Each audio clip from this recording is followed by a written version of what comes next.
it's literally losing $2 trillion a year, and it does not pass its audits. It fails its own audits. So, like, there's a case where, like, I think Senator Collins was telling me about how she gave the Navy $12 billion for more submarines, got no extra submarines, and then held a hearing to say where'd the $12 billion go, and they were like, we don't know. That was it.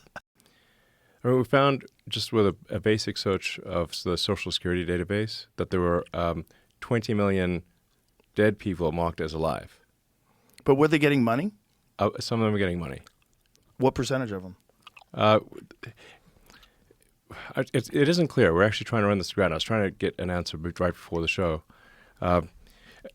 What it looks like is that most of the fraud is not coming from Social Security payments directly, but because they're marked as alive in the Social Security database, that they can then get disability, unemployment, sort of fake medical payments, and other things because they're marked as alive in the Social Security database. Mm. So it looks like it's a bank. The fraud is a bank shot, essentially. They bank shot into Social Security. They just do an "Are you alive?" check, and then get fraudulent payments from every other part of the government. Oh, yeah, and this exploits the fundamental weakness in the government is that the various government databases, they don't talk to each other. So they talk to each other very poorly in a very limited way.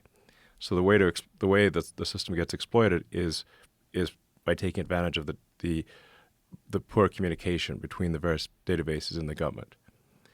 To give you an example of like what's happening, say, Treasury, which is improving rapidly, the main payments computer is called PAM, like payment accounts master database or something like that, but everyone calls it PAM.